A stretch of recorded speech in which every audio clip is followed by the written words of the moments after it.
Buenos días, hermanos, con todos. Qué gusto verles. Por favor, acompáñenme con sus Biblias. Juan 6, versículo 44. Juan 6, versículo 44. Dice así la palabra de Dios: ninguno puede venir a mí si el Padre que me envió no le trajere, y yo le resucitaré en el día postrero. Hermanos, como saben, hemos iniciado ya hace algunas semanas una serie de predicaciones que están hechas en base a la Confesión de Londres de 1689. Y antes de ver lo que el día de hoy vamos a estar revisando, quiero que nos ubiquemos por dónde vamos, para que sepamos cuál es nuestra hoja de ruta. Iniciamos hablando de las Santas Escrituras, dijimos que ellas son nuestra autoridad, hablamos del Dios que inspiró su palabra y de sus atributos, los atributos de nuestro Dios. Dentro de esos atributos dijimos, por ejemplo, que nuestro Dios es soberano y tiene control de todo. ¿Y cómo no sería así? Pues Él mismo lo ha decretado absolutamente todo y tiene control de todo absolutamente. ¿Y cómo no sería así? Pues Él, como dijimos, es el creador de todo. Y hablamos inclusive también de la caída. Hablamos de la caída un poco y dijimos que incluso la caída misma estaba dentro del decreto de Dios. Esto nos llevó a hablar también del pacto de Dios. El pacto de gracia que se revela en el Evangelio del Señor Jesucristo y que tiene su fundamento en aquella transacción federal y eterna que hubo entre el Padre y el Hijo, acerca de este plan de redención de todo su pueblo, de sus escogidos.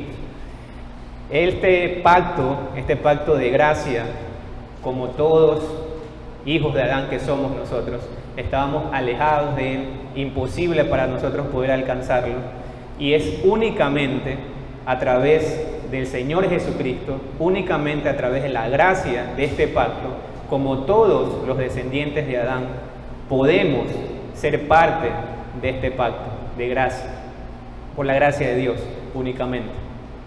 Hablamos también, hermanos, acerca de que el hombre es totalmente esclavo, es esclavo del pecado, es ciego a la voluntad de Dios.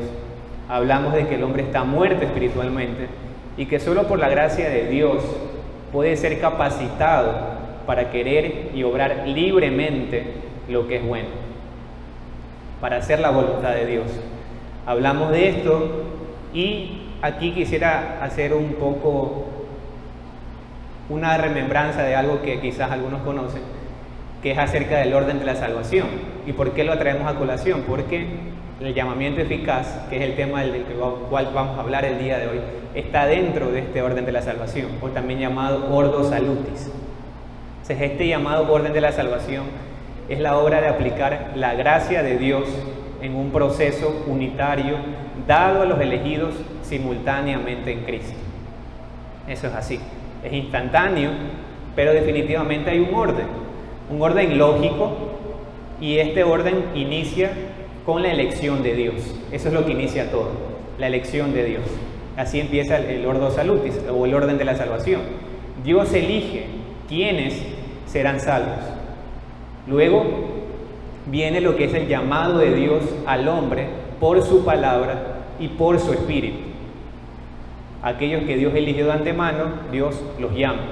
Y decimos que es el llamado que Dios hace, pues en palabras de Cristo, en el pasaje que leímos, Cristo mismo dice: ninguno puede venir a mí si el Padre que me envió no le trajere.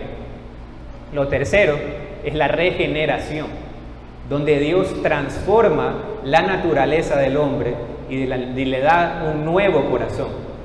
Lo quinto es la conversión, donde el hombre, siendo ya liberado de su esclavitud y teniendo una voluntad libre, corre a Dios en arrepentimiento y fe en el Señor Jesucristo.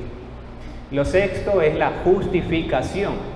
Justificados pues por la fe tenemos paz para con Dios, dice la palabra de Dios. Tenemos paz para con Dios y Dios nos declara legalmente justos. Eso es básicamente lo que es la justificación.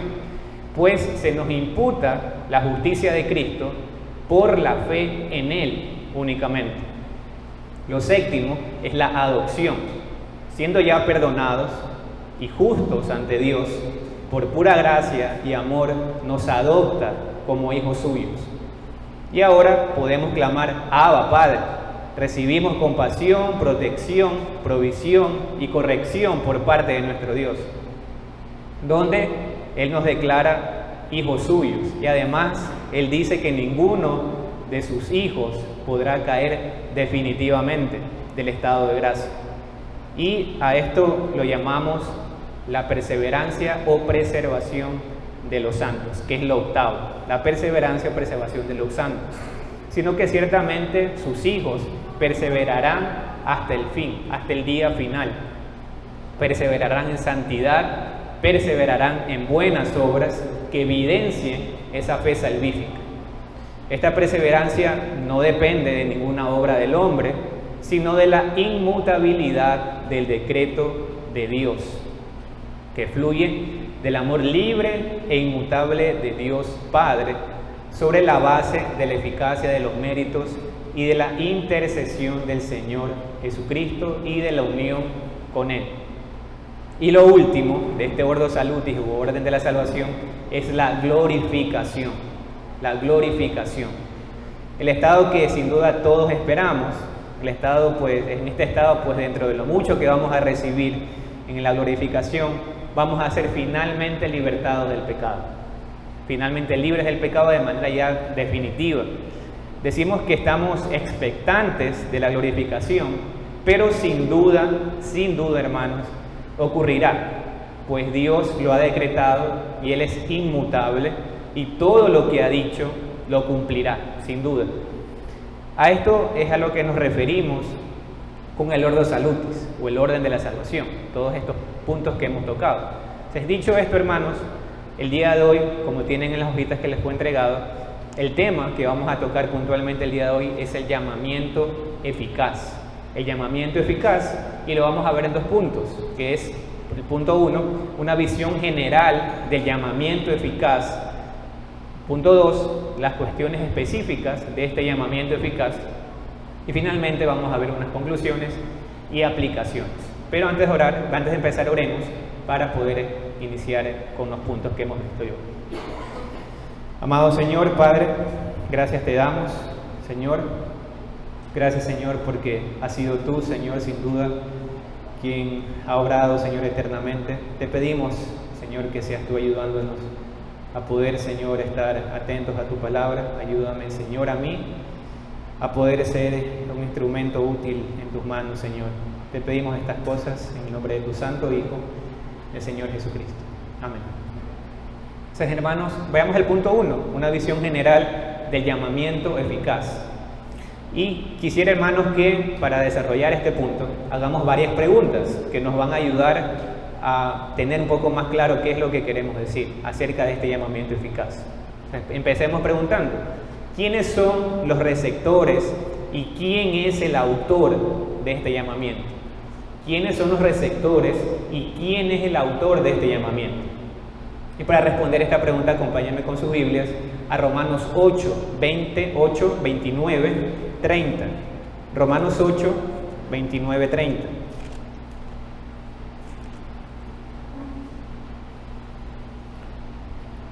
Romanos 8, 29, 30. Porque a los que antes conoció, también los predestinó, para que fuesen hechos conformes a la imagen de su Hijo, para que Él sea el primogénito entre muchos hermanos. Y a los que predestinó, a estos también llamó, y a los que llamó, a estos también justificó, y a los que justificó, a estos también glorificó. A estos también glorificó. En base a estos dos versículos que hemos leído, hermanos, tenemos que decir que el autor de este llamamiento es Dios. Y los receptores son aquellos a quienes Dios ha predestinado para vida. Es decir, su pueblo, la iglesia, el pueblo de Dios. Entonces, en base a esto, a esta pregunta, esa es nuestra respuesta. Y como sabemos, hermanos, el hombre en general está muerto espiritualmente y es Dios ciertamente quien tiene que obrar para salvación en aquellos que Dios eligió. Y en medio de ese obrar es que el Señor llama que se predique su santo evangelio, porque es a través de ese santo evangelio, solamente a través del santo evangelio, que las personas pueden recibir vida espiritual. Pero si el hombre está muerto espiritualmente, ¿cómo recibirá este mensaje? ¿Cómo podrá escuchar el llamado de Dios?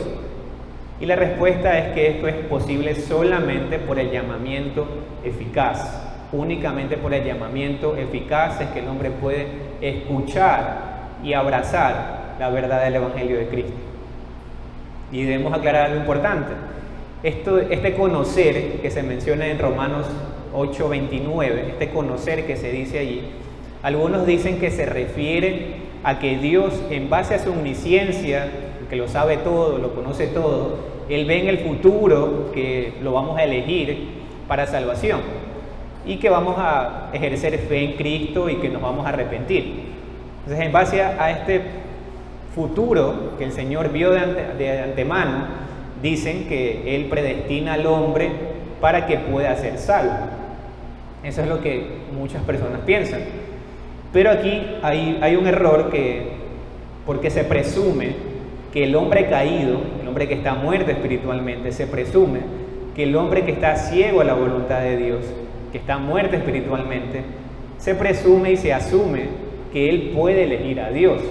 Y esto, hermanos, como vimos ya hace 2 semanas atrás, es imposible, a menos que Dios obre por su gracia. Entonces, ese conocer, hermanos, del versículo 29 de Romanos capítulo 8, se refiere a una relación de amor, a una relación de amor, obviamente por iniciativa de Dios, del Padre. Es ese mismo conocer que se menciona en el capítulo 8, versículo 29, está relacionado, por decirlo de alguna manera, con el mismo conocer que vemos en Génesis 4, versículo 1, donde se habla de que Adán conoció a Eva y ella concibió y dio a luz a Caín. Es ese mismo conocer. Es cierto que Dios es omnisciente, por supuesto que no estamos negando eso, y que no hay nada absolutamente oculto para Él, ni el pasado, ni el presente, ni el futuro, es verdad, no estamos negando eso. Pero esa no es la razón por la cual Él nos predestina. El énfasis aquí es que Dios amó y predestinó a quienes serán salvos. Ese es el énfasis. No que Dios vio en el futuro quienes lo aceptarían y en base a eso lo salva. Entonces, Romanos 8:29 podría leerse más o menos así. Porque a los que antes amó, también los predestinó, para que fuesen hechos conforme a la imagen de su Hijo. Y para quitar quizás todo panorama de duda del entendimiento de este pasaje, que es lo que Pablo verdaderamente quiso transmitir, vamos a ver lo que Pablo también dice, pero en la carta de Efesios 1:3-5. Efesios 1:3-5.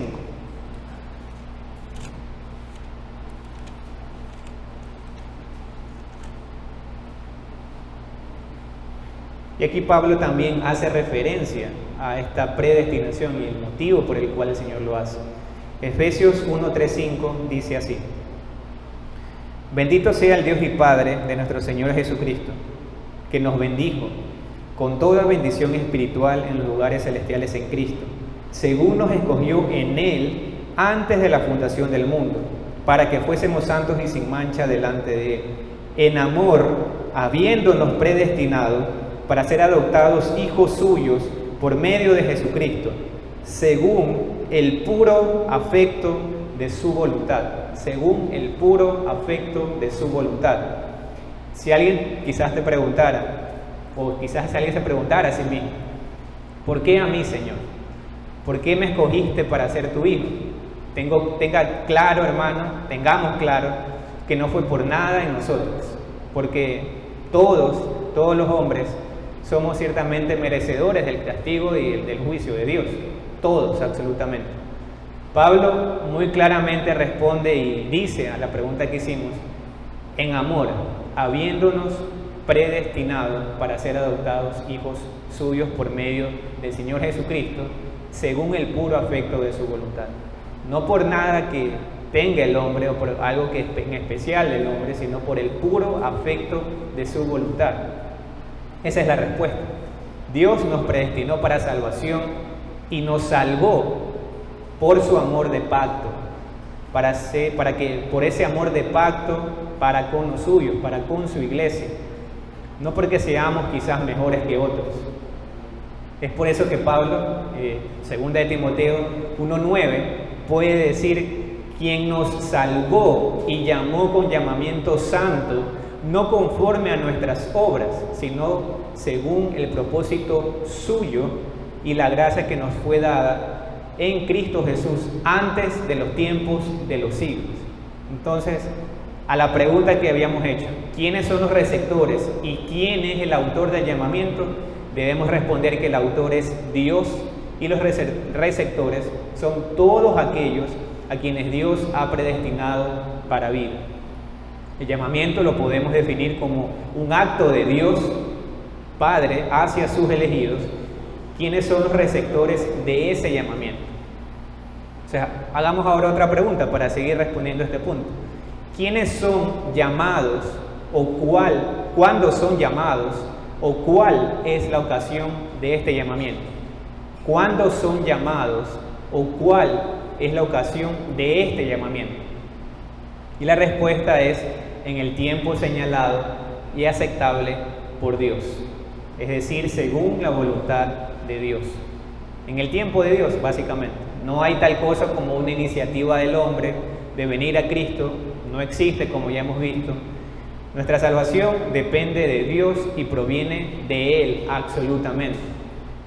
Vayamos, hermanos, a Romanos 9, 15, 16. Romanos 9, 15, 16.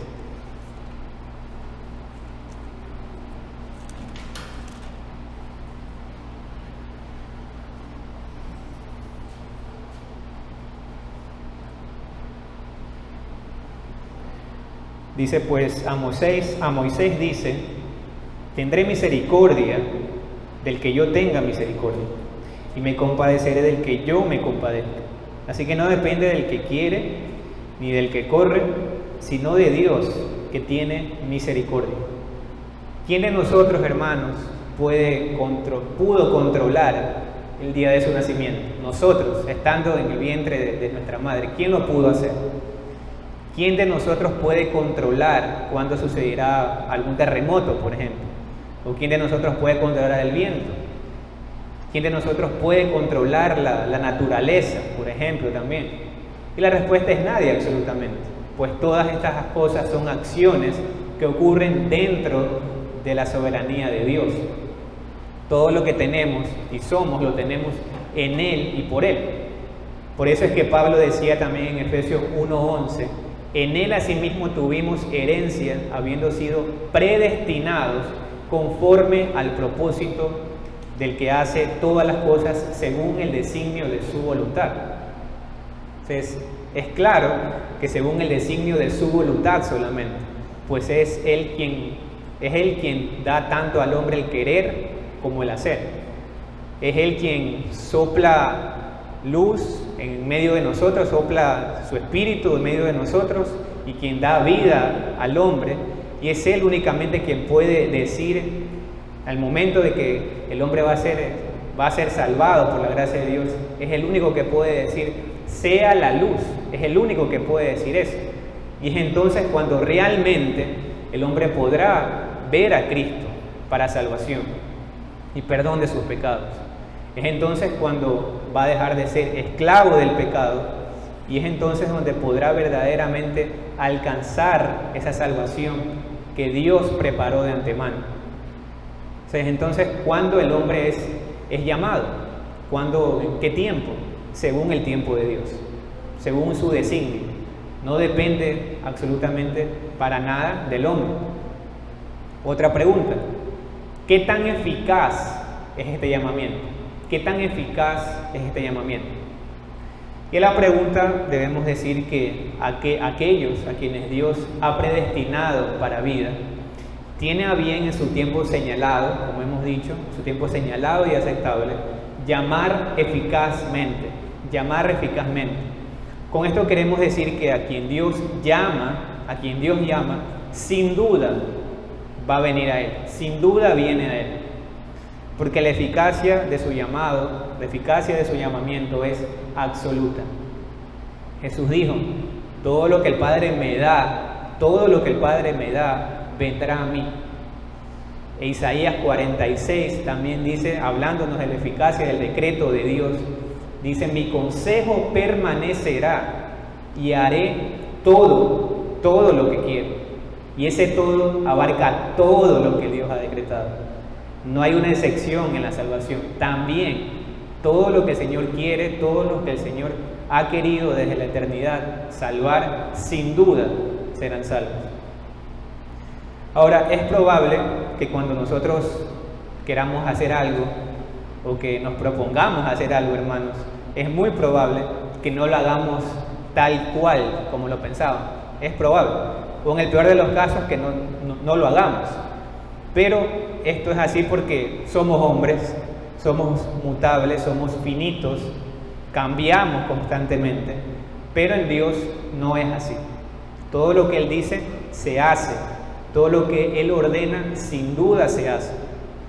En la creación Él habló y ordenó tal como ordenó, sin duda así sucedió. Él dijo sea la luz y la luz fue hecha.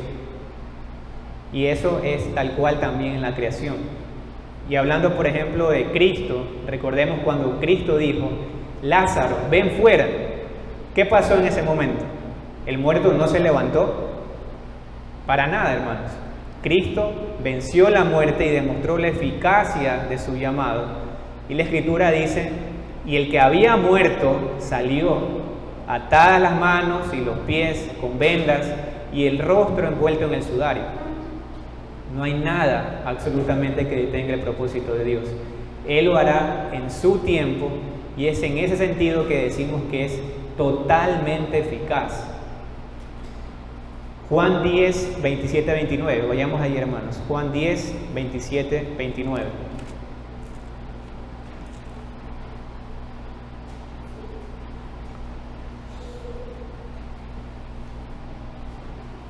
Juan 10, 27, 29. Mis ovejas oyen mi voz y yo las conozco y me siguen. Y yo les daré vida eterna y no perecerán jamás, ni nadie las arrebatará de mi mano. Mi Padre que me las dio es mayor que todos y nadie las puede arrebatar de la mano de mi Padre. O sea, aquí el Señor afirma que todos aquellos que el Padre le ha dado, todos, vendrán eficazmente a Él. Todos van a escuchar su voz. Mis ovejas oyen mi voz y me siguen.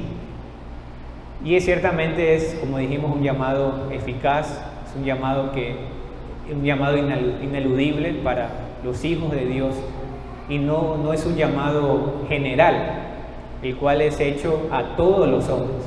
Y decimos que es eficaz porque todos a quienes el Señor se ha propuesto salvar, todos aquellos a quienes el Señor se ha propuesto salvar, serán ciertamente salvos. Ninguno se perderá.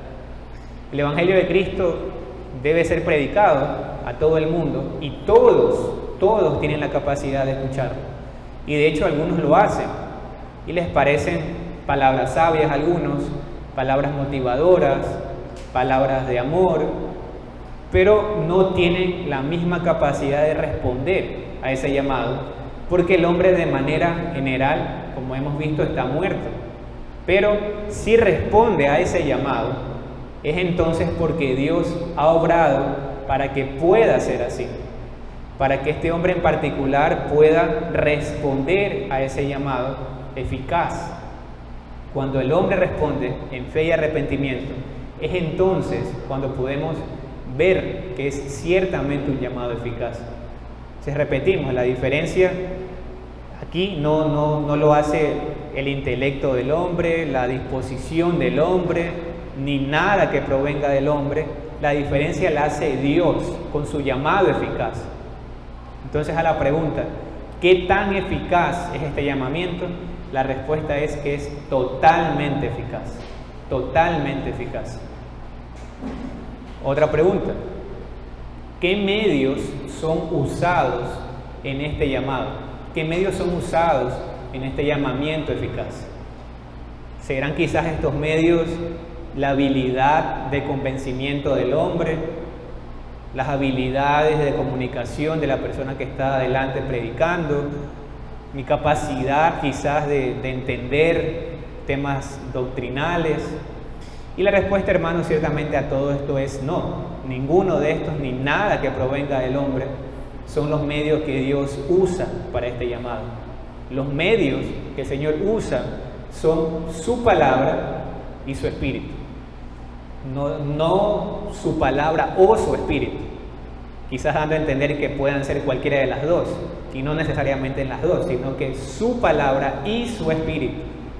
El Señor usa su palabra y su espíritu, las dos necesariamente, pues ciertamente es imposible desligarlas, siempre van de la mano, su palabra y su espíritu, las dos. O sea, el Señor nos llama por su palabra y es su Santo Espíritu quien nos corre el velo y nos muestra a Cristo para salvación.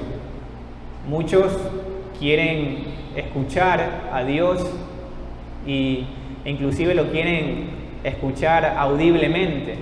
Muchos dicen eso y buscan cualquier medio para hacerlo, pero se olvidan quizás que tenemos su palabra fiel, inspirada. Y así que, como alguien dijo alguna vez, si usted quiere escuchar a Dios de una manera audible, lea la Biblia en voz alta, porque es la palabra de Dios. Y si usted la lee, es Dios quien está hablando a su vida. Sí, esto es verdad, tal cual, porque a través de su palabra Dios nos llama de una manera constante. Página por página el Señor nos va mostrando su plan de redención. La palabra de Dios, hermanos, es todo lo que ciertamente hace la diferencia, no mis capacidades, no mi concentración, nada absolutamente. La palabra de Dios y el Espíritu de Dios son los que hacen la diferencia. Es Dios quien se revela a sí mismo para que podamos ser salvos por medio de su palabra. Pero no se trata solo de escuchar, sino también de la acción del Espíritu de Dios, de la acción del Espíritu Santo, quien obra soberanamente actuando y convenciéndonos de pecado, libertándonos y haciéndonos ver y dándonos vida espiritual. Por eso es que Cristo mismo decía en Mateo 11, 25 en adelante: te alabo, Padre, Señor del cielo y de la tierra, porque escondiste estas cosas de los sabios y de los entendidos y las revelaste a los niños. Sí, Padre, porque así te agradó. Y asimismo en Juan 3, Cristo mismo dijo: el que no naciere de nuevo no puede ver el reino de Dios, pues el que no naciere de agua y del Espíritu no puede entrar al reino de Dios. Entonces vemos como Cristo resalta que es una obra de Dios, vemos como Cristo resalta que es una obra del Espíritu de Dios. Vayamos, hermanos, a 2 de Tesalonicenses 2, 13, 14. 2 de Tesalonicenses 2, 13, 14.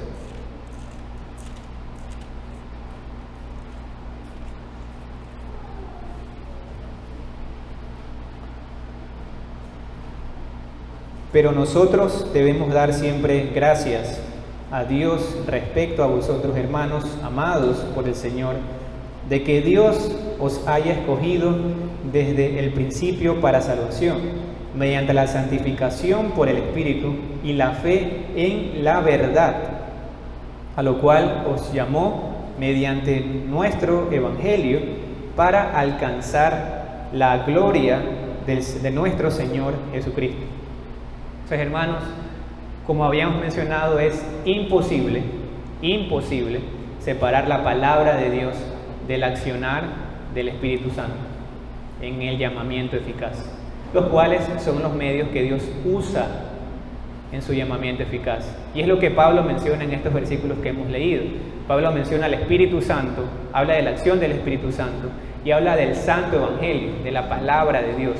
Es decir, la palabra de Dios, del Dios viviente, es la que nos salva con el accionar de su Santo Espíritu, los cuales jamás pueden desligarse, jamás pueden ser desligados. Otra pregunta: ¿qué resultados tiene este llamamiento eficaz? ¿Qué resultados tiene este llamamiento eficaz? Dios, con su llamado eficaz, nos traslada del estado de pecado y muerte en que estábamos todos los hombres por naturaleza y nos lleva al estado de gracia y salvación por Jesucristo.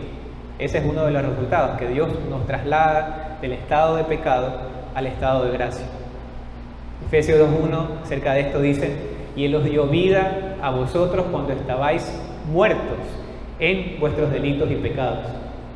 Y el apóstol Pedro, también en primera de Pedro 2:9, hablando del pueblo de Dios, decía que aquel que os llamó de las tinieblas a su luz admirable. Es decir, que otro de los resultados es que Dios ilumina de un modo salvador nuestras mentes por su Espíritu cuando escuchamos su palabra, a fin de que comprendamos también las cosas de Dios, quitándonos nuestro corazón de piedra y dándonos también un corazón de carne, renovando en ese momento nuestras voluntades, y por su poder omnipotente nos induce a querer hacer lo bueno y nos lleva eficazmente al Señor Jesucristo. Pero de modo que aquellos llamados, aquellos a quienes Dios llama, acuden a Él con total libertad, habiendo recibido por la gracia de Dios la disposición para hacerlo. Otro de los resultados entonces que hemos mencionado aquí, y otro resultado de la gracia de Dios, es que Dios nos da un nuevo corazón, nos regenera, nos da una nueva naturaleza, cambia nuestra naturaleza, lo cual nos permite ir a Cristo en busca de salvación, creyendo nosotros mismos y arrepintiéndonos nosotros mismos, ya que previamente la gracia de Dios por la gracia de Dios se nos han otorgado estos dones, la fe y el arrepentimiento. Veamos Hechos 16, 13, 14, hermanos. Hechos 16, 13, 14.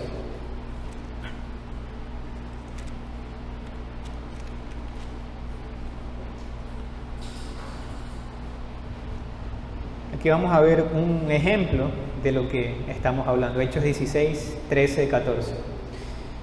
Y un día de reposo salimos fuera de la puerta, junto al río, donde solía hacerse la oración. Y sentados hablamos a las mujeres que se habían reunido. Entonces, una mujer llamada Lidia, vendedora de púrpura de la ciudad de Tiatira, que adoraba a Dios, estaba oyendo. Y el Señor abrió el corazón de ella para que estuviese atenta a lo que Pablo decía. Claramente Pablo no estaba hablando de otra cosa que no sea el Evangelio. Y claramente aquí se dice que es el Señor quien abrió la mente, el entendimiento de Lidia. Entonces vemos las dos cosas, los dos puntos que hemos estado hablando, la palabra de Dios y el Evangelio. Lidia, al igual que todas las mujeres, estaba escuchando el Evangelio de Dios. Todas recibieron el llamado general o externo, pero el Señor abrió el corazón de ella solamente para que estuviese atenta a lo que Pablo estaba diciendo. El Señor llamó eficazmente a Lidia y es gracias a este llamamiento eficaz que Lidia pudo ser salva. Como vemos, luego de la acción soberana de Dios, el hombre acude a Él con total libertad, habiendo recibido por la gracia de Dios la disposición para poder hacerlo. Por su propósito eterno, aquellos a los que Dios eligió de antemano los llama, los regenera, y es entonces cuando el hombre acude con total libertad a Cristo para poder ser salvo. Entonces, cuando existe una verdadera conversión, ejerciendo fe en el Señor Jesucristo y arrepentimiento para con Dios, por la gracia de Dios hemos ciertamente recibido la disposición para poder hacerlo. En ese mismo caso, ciertamente somos también justificados, somos adoptados, somos santificados y sin duda por la eficacia de este llamamiento seremos preservados y finalmente glorificados, que es lo que hablábamos inicialmente acerca del orden de la salvación. Entremos al punto 2, hermanos, las cuestiones específicas del llamamiento eficaz. Las cuestiones específicas del llamamiento eficaz. Y aquí quisiera que lo veamos en 3 aspectos. El 1, el llamamiento eficaz proviene de la gracia libre de Dios. El segundo aspecto, el llamamiento en aquellos que son incapaces de responder al ministerio de la palabra. Y el tercero, la omisión del llamamiento eficaz en aquellos que no son eficazmente traídos por el Padre. Si veamos el 1, el llamamiento eficaz proviene de la gracia libre de Dios. Veamos 2 de Timoteo 1:9. 2 de Timoteo 1:9.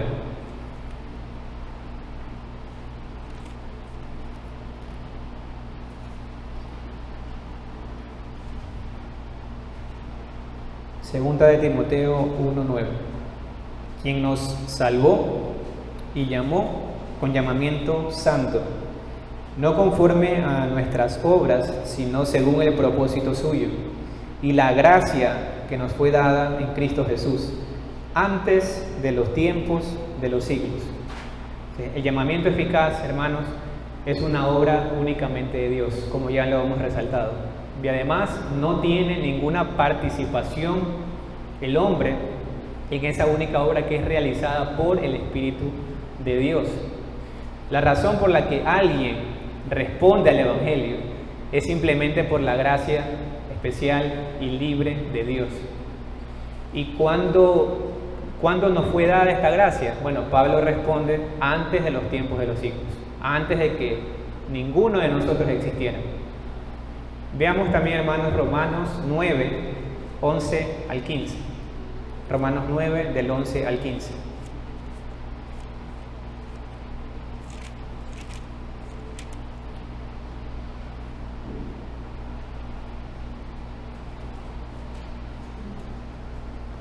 Romanos 9, del 11 al 15.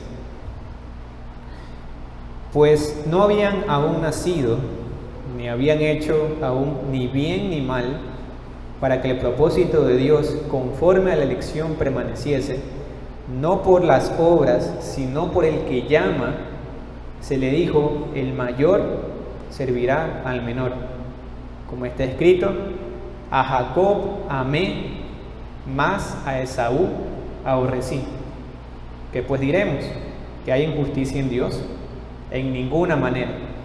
Pues a Moisés dice: tendré misericordia del que yo tenga misericordia, y me compadeceré del que yo me compadezca. Veamos el 16, dice también: así que no depende del que quiere ni del que corre, sino de Dios que tiene misericordia. Sino de Dios que tiene misericordia. El Señor se propuso salvar a Jacob y no a Esaú. El Señor dio su gracia y misericordia a Jacob y no a Esaú. ¿Era Jacob mejor que Esaú? Por supuesto que no, aún ni habían nacido todavía. Para nada. Ambos eran igual de pecadores, así que por sus obras ciertamente es imposible que ninguno de nosotros pueda ser salvo. Y a eso podemos preguntar: ¿somos nosotros mejores que aquellos que no conocen a Dios? La respuesta es no, para nada. No somos mejores, somos igual de pecadores, somos igual de merecedores que del castigo eterno de Dios. Entonces, ¿qué hizo la diferencia? El llamado eficaz de Dios. Eso es lo que hizo la diferencia. Y esto es así porque el hombre natural no percibe las cosas de Dios. porque ciertamente vienen del Espíritu de Dios, porque para Él, como decía Pablo, son locura y no las puede entender, porque se han de discernir espiritualmente por la ayuda del Espíritu de Dios. Es decir, que es una obra totalmente exclusiva del Espíritu Santo. Y esto es porque el hombre, como hemos visto, está muerto en sus delitos y pecados. Entonces, la respuesta que demos al Evangelio no está dentro de nuestras capacidades, no está en nosotros, ciertamente, dar una respuesta positiva al llamado de Dios. Todo esto es posible por la gracia libre y especial de Dios. El hombre es enteramente pasivo, es decir, que no tiene ninguna participación, pues está muerto hasta que es vivificado y renovado por el Espíritu Santo. Veamos, hermanos, Juan 1 del 12 al 13. Juan 1 del 12 al 13.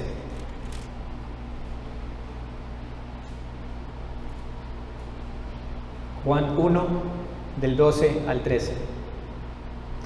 Dice: mas a todos los que le recibieron, a los que creen en su nombre, les dio potestad de ser hechos hijos de Dios, los cuales no son engendrados ni de sangre, ni de voluntad de carne, ni de voluntad de varón, sino de Dios. Sino de Dios. Vemos que es Dios quien es el autor principal y único en el nuevo nacimiento. No es por tradición familiar, no es por nuestra propia voluntad, nada absolutamente. El Hijo de Dios es regenerado por Dios mismo. Y es algo que también menciona Ezequiel. Ezequiel en el capítulo 36, 25 al 27 dice: esparciré sobre vosotros agua limpia, y seréis limpiados de todas vuestras inmundicias, y de todos vuestros ídolos os limpiaré. Os daré corazón nuevo, y pondré espíritu nuevo dentro de vosotros, y quitaré de vuestra carne el corazón de piedra, y os daré un corazón de carne, y pondré dentro de vosotros mi espíritu, y haré que andéis en mis estatutos y guardéis mis preceptos y los pongáis por obra. Ezequiel 36, 25 al 27. El énfasis aquí en este versículo que hemos leído es el accionar soberano del Señor, y es evidente en este pasaje. Él dice: yo los limpiaré, no ustedes se van a limpiar, yo los limpiaré, yo les daré un nuevo corazón, yo les pondré un espíritu nuevo, yo les pondré un espíritu nuevo. Y es ciertamente como Dios mismo se personaliza de lo que Él había prometido. Y vemos aquí el Señor también dice: pondré dentro de vosotros mi espíritu, yo lo pondré, y haré que andéis en mis estatutos. Él hará que caminemos en santidad, y Él hará que guardemos a sí mismo sus preceptos, y Él mismo hará que los podamos poner por obra. Entonces, según estos versículos, ¿quién hará toda esta grandiosa obra? Nuestro Dios. Él mismo se encargará de hacerlo. Él no solamente crea un escenario para que las cosas puedan darse, sino que Él se encarga personalmente de ejecutar que todo lo que Él ha planeado, que todo esto se pueda realizar. Por eso es que la salvación, podemos decir sin lugar a dudas, que es únicamente una obra del Señor. Veamos el segundo aspecto que habíamos mencionado: el llamado en aquellos que son incapaces de responder el ministerio de la palabra. El llamado en aquellos que son incapaces de responder el ministerio de la palabra. Este es un punto muy polémico quizás, pero hay que verlo porque es parte también de esto. Seguramente en algún momento se preguntó quizás lo siguiente, o le preguntaron quizás: ¿qué pasa con aquellos bebés que mueren a temprana edad, antes de nacer? ¿Qué de aquellos niños que mueren a temprana edad sin tener una conciencia de su responsabilidad moral. ¿Se condenan? ¿Se condenan ellos? Veamos un pasaje, Juan 3:8. Juan 3:8.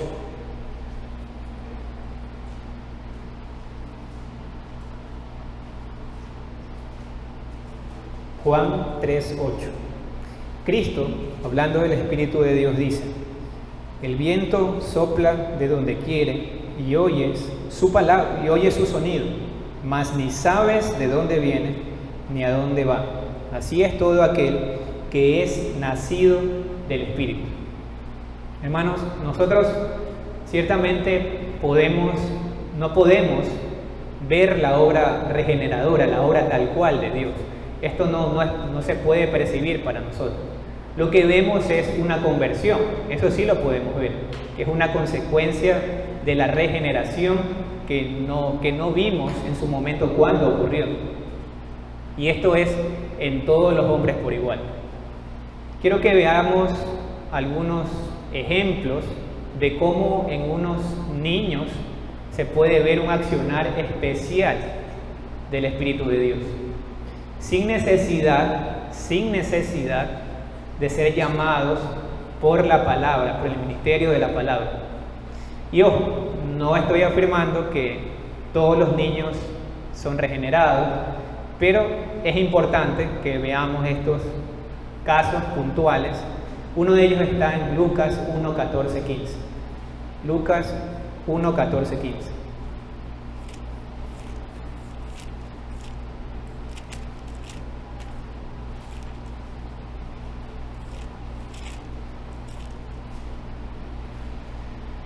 Lucas 1:14-15.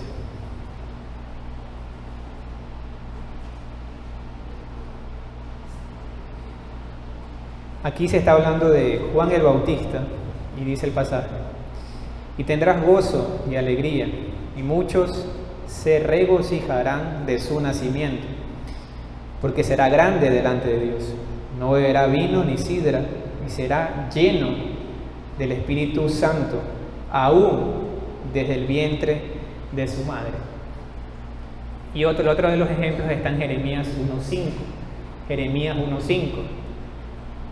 Jeremías 1:5 dice: antes que te formase en el vientre te conocí, y antes que nacieses te santifiqué, te di por profeta a las naciones.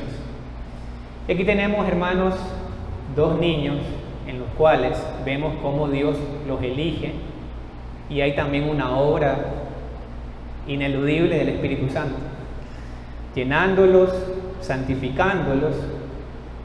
Y aquí, hermanos, existen objeciones, ya que algunas personas dicen: pero ellos no murieron en su infancia. Y esto es verdad.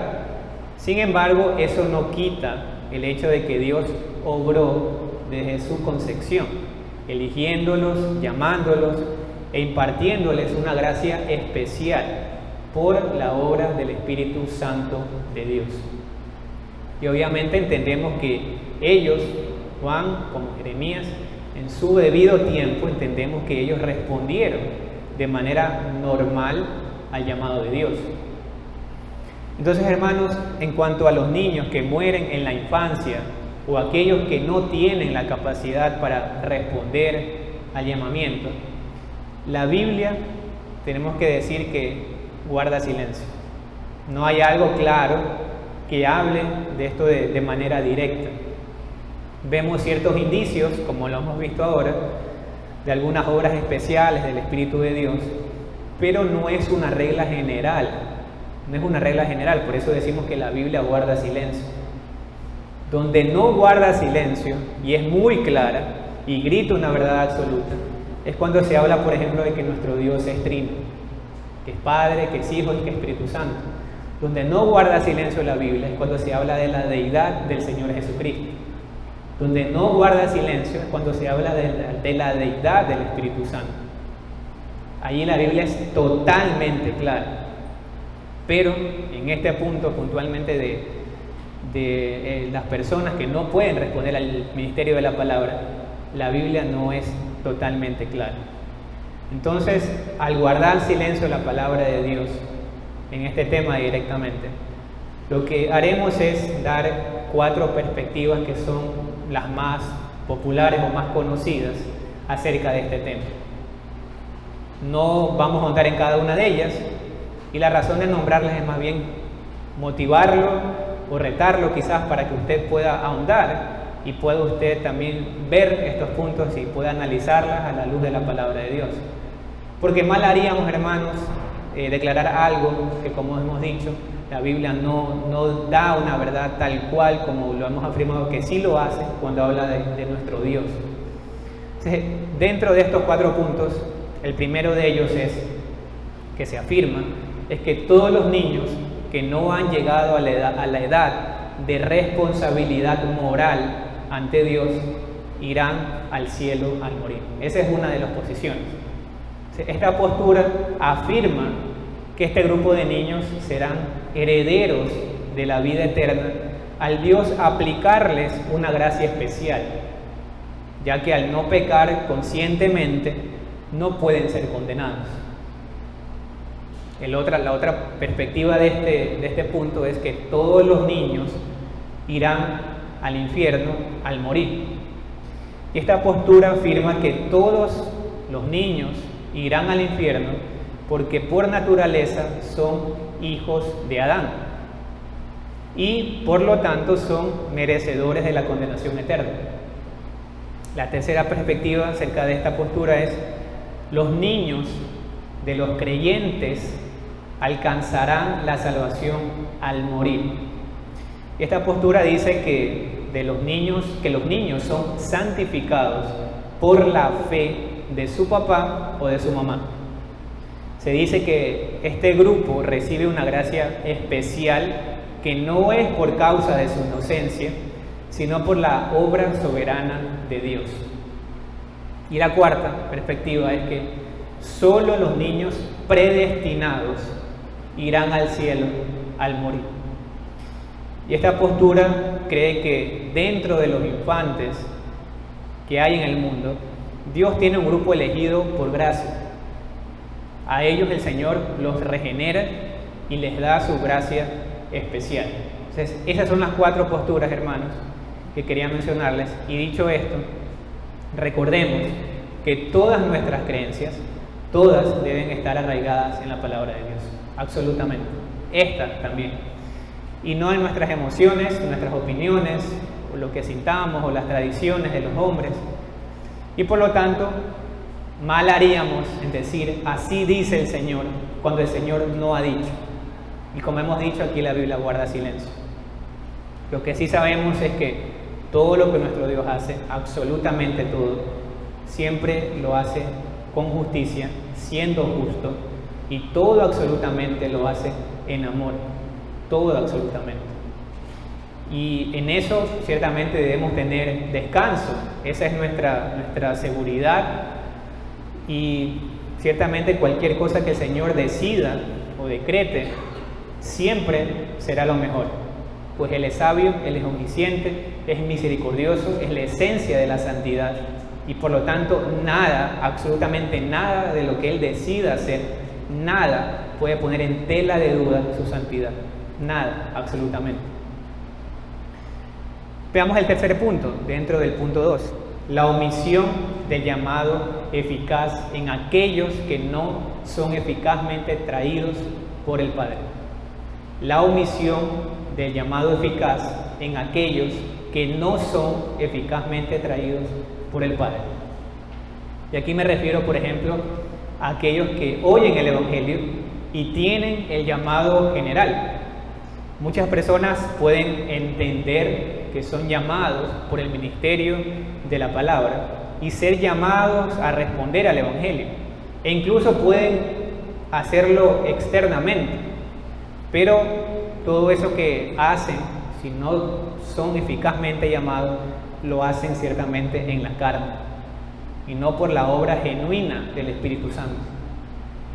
Incluso pueden tener una vida cambiada, pero esto no se compara ciertamente con la obra regeneradora y el llamamiento eficaz que Dios hace.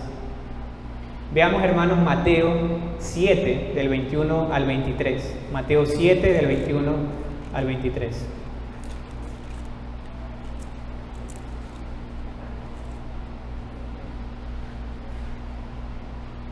Mateo 7, del 21 al 23. Cristo hablando dice: no todo el que me dice Señor, Señor, entrará en el reino de los cielos, sino el que hace la voluntad de mi Padre, que está en los cielos. Muchos me dirán en aquel día: Señor, Señor, ¿no profetizamos en tu nombre? Y en tu nombre echamos fuera demonios, y en tu nombre hicimos muchos milagros. Y entonces les declararé: nunca os conocí, apartaos de mí, hacedores de maldad. Si usted lee el pasaje, hermanos, con cuidado, aquí nos está hablando de incrédulos, por decirlo de alguna manera, que rechazaban totalmente a Cristo. Se hablaba de personas que lo llamaban Señor. Ciertamente no tenían la fe que salva, pero decían de Cristo que era su Señor y hacían cosas para Dios. Entonces, aquellos a los que nos estamos refiriendo aquí en este punto es a los hipócritas que creyeron seguir a Dios, pero estaban muy lejos de Él. Ellos seguirán siendo hipócritas porque no querrán ni podrán venir verdaderamente a Cristo. Y esto significa que no pueden ser salvos. Muchos son los llamados, pero pocos son los escogidos. Solo serán salvos los escogidos de Dios, ya que solo sobre ellos se aplica ese llamamiento eficaz. Hermanos, independientemente de la situación que puedan atravesar los creyentes, los elegidos ciertamente perseverarán en la iglesia verdadera. Ciertamente perseverarán en la iglesia de Cristo. Jamás se apartarán de ella. Los elegidos de Dios jamás dejarán de ser parte de la iglesia invisible del Señor Jesucristo. Pueden por algunas ocasiones abandonar una iglesia local y ser llevados por el Señor a otra iglesia local, pero los llamados eficazmente jamás serán desmembrados de la vid verdadera. Jamás serán desmembrados del cuerpo del Señor Jesucristo, es decir, de su iglesia invisible. Dicho esto, debemos decir que hay quienes escuchan el Evangelio y lo rechazan, quizás de manera deliberada, o quizás otros se autoengañan, pero que de aquellos que nunca han escuchado el Evangelio, que de aquellos que nunca han escuchado el Evangelio. Antes que todo debemos dejar claro que nadie puede ser salvo a no ser por medio del Evangelio del Señor Jesucristo. Eso es la base de todo. Porque el Evangelio es el poder de Dios para salvación, dice el apóstol Pablo. Dicho esto, que de aquellos pueblos aislados, por ejemplo, alrededor del mundo que jamás han escuchado el Evangelio de Cristo. Que de aquellos países o ciudades donde el Evangelio no ha podido llegar. Serán igualmente condenados a pesar de que nunca tuvieron la oportunidad de escuchar del Evangelio. Para responderlo veamos Romanos 2, 14 al 15. Romanos 2, 14 al 15.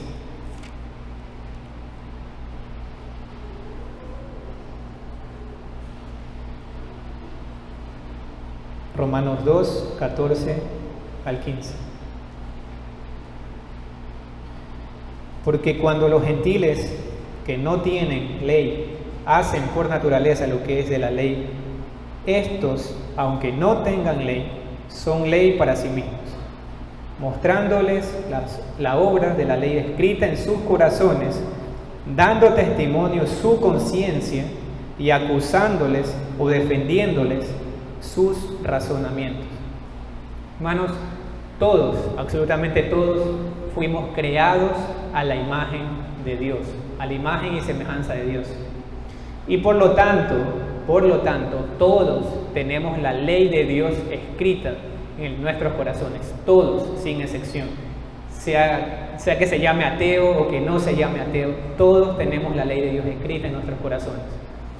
Y esta es la razón por la que nuestra conciencia grita que algo es pecado cuando estamos haciendo algo mal. Sabemos que es malo por causa de que Dios ha puesto su ley en nuestros corazones. No fue la sociedad, no fue el gobierno, no fue nadie, fue Dios quien puso eso en nosotros.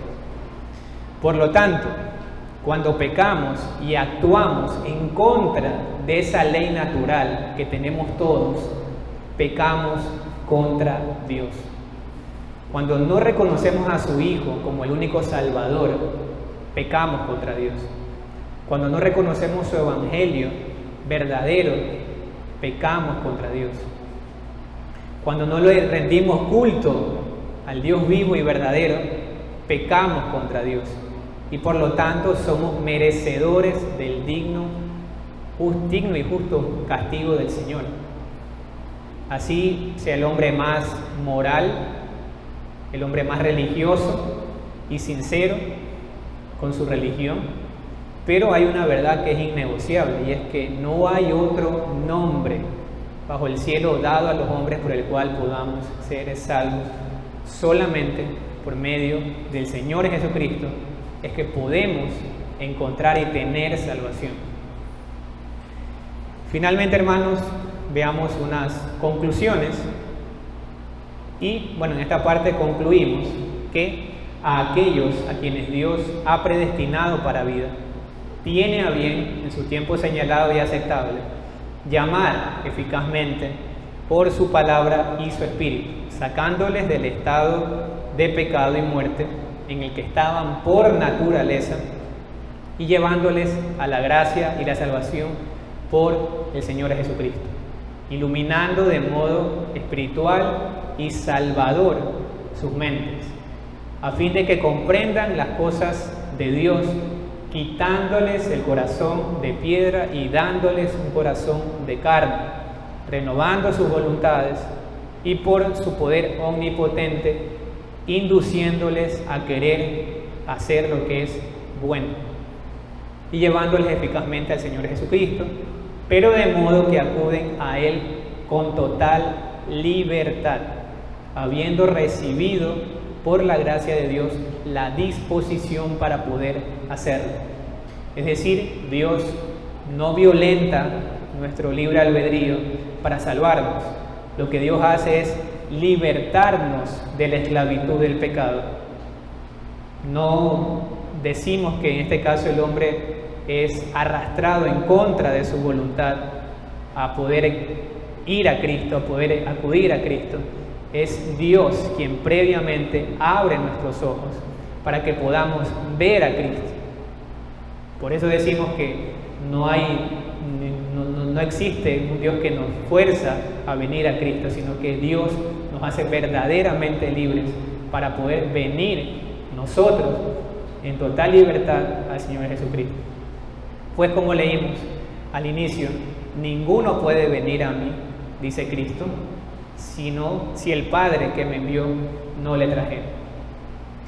Con nuestros ojos espirituales abiertos podemos ciertamente ver cuando el Señor nos hace su obra de gracia, podemos ver en ese momento la hermosura de la obra de Cristo y darnos cuenta que vale la pena ciertamente perderlo todo por tener al Señor Jesucristo. Pero eso es por la obra previa que el Señor hizo en nuestro corazón. Y asimismo, hermanos, este llamamiento eficaz proviene de la obra exclusiva de la gracia especial de Dios.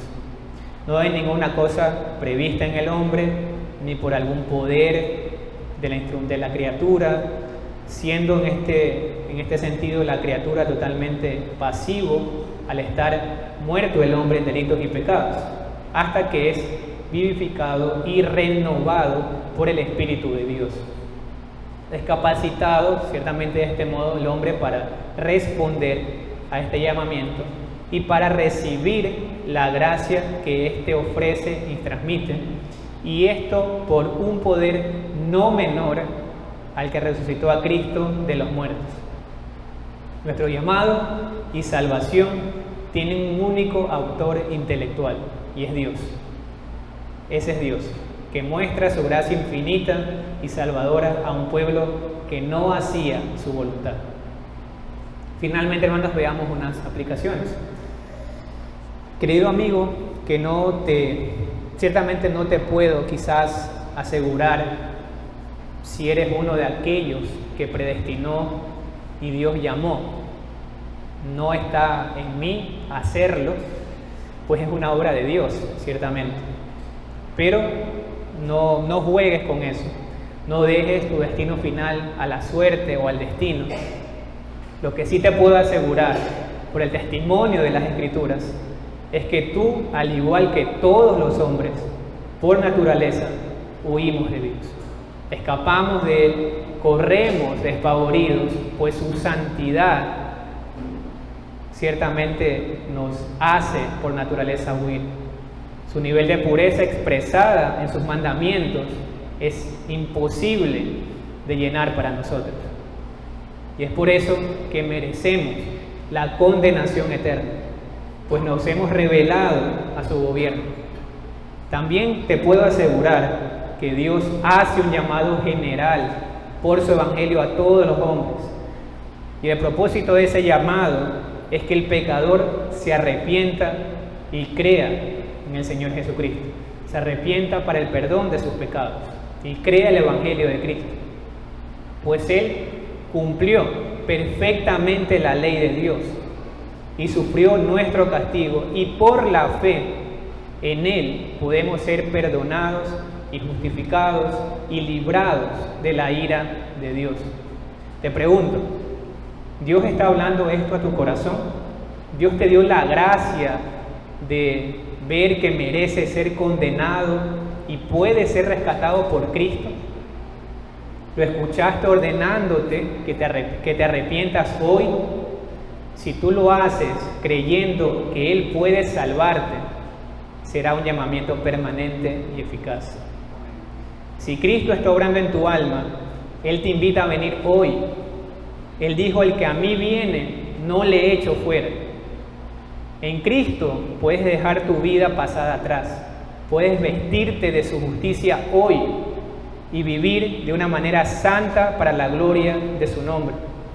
Pues si alguno está en Cristo, nueva criatura es. Las cosas viejas pasaron, y aquí todas son hechas nuevas. Si escuchas hoy su voz, no endurezcas tu corazón. Cristo dijo: mis ovejas oyen mi voz, y yo las conozco, y me siguen, y yo les doy vida eterna, y no perecerán jamás, ni nadie las arrebatará de mi mano. Por lo tanto, para que sean borrados tus pecados, arrepiéntete y vuélvete a Dios, a fin de que vengan tiempos de descanso de parte del Señor.